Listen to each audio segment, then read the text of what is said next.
हमें मालूम है कि किसी भी ऑर्गेनिज्म में उसकी बेसिक यूनिट क्या होती है, सेल होती है।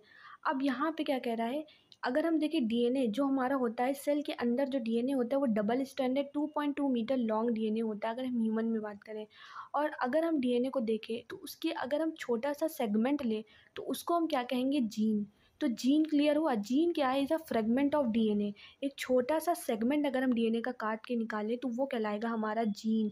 अब ये सवाल उठता है कि इस इतने लंबे डीएनए को हम इतने छोटे से सेल के अंदर कैसे डाल सकते हैं, ये इम्पॉसिबल है। तो इसके लिए क्या होता है, डीएनए की पैकेजिंग होती है और इसके लिए रिक्वायरमेंट होती है हमें हिस्टोन प्रोटीन की। हिस्टोन प्रोटीन क्या करता है, इस डीएनए से कंबाइन होकर के जुड़ जाता है और उसको क्या कर देता है, पैक कर देता है। अब इस स्ट्रक्चर को जब डीएनए से हिस्टोन प्रोटीन जुड़ जाती है तब हम उसको कहने लगते हैं क्रोमेटिन। अब यहाँ पे एक और प्रोटीन जुड़ती है जो कि थोड़ी सी ही होती है, सबसे ज़्यादा हिस्टोन प्रोटीन ही होती है, लेकिन इसमें और जुड़ जाती है हमारी नॉन हिस्टोन प्रोटीन। तो जब डीएनए में हमारी डीएनए प्लस हिस्टोन और उसके साथ ही एक नॉन हिस्टोन प्रोटीन जुड़ जाती है तब ये पूरा स्ट्रक्चर कहलाने लगता है हमारा क्रोमोज़ोम। अब ये एक्चुअली में ऐसा नहीं दिखता है। अब डीएनए पूरी पूरी तरीके से जो थ्रेड लाइक डीएनए था ये पूरी तरीके से पैक हो जाता है और वो ऐसा दिखने लगता है। मतलब इस क्रोमोज़ोम में कौन कौन सी चीज़ें हैं, डीएनए है, हिस्टोन है प्लस नॉन हिस्टोन प्रोटीन है। ये तीन चीज़ों से मिलकर के हमारा क्रोमोज़ोम बनता है। अब ये क्रोमोज़ोम एंटर करता है हमारा किसमें, एस फेस में। तो जब ये एस फेस में एंटर करता है तो उसके पास में एक उसकी ही जैसी कॉपी बन जाती है, उसी क्रोमोज़ोम की जैसी एक कॉपी बन जाती है। बेसिकली उसके अंदर डीएनए है तो डीएनए की कॉपी बन जाती है, डीएनए रेप्लिकेशन हो जाता है और वो कैसा दिखने लगता है, इस तरीके से दिखने लगता है। अब ये हमारी इस क्रोमोज़ोम की ही कॉपी थी।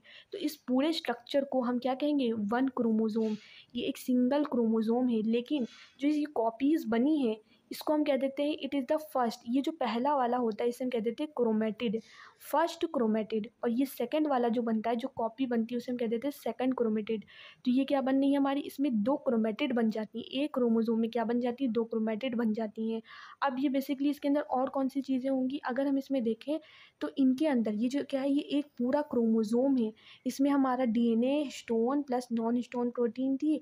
साथ में इसके दोनों तरफ क्या होता है, काइनेटोकोर होता है जो क्या करेगा, आगे जा कर के उसको एनाफेज में जा कर के उसको स्पिंडल फाइबर से जुड़ने में मदद करेगा।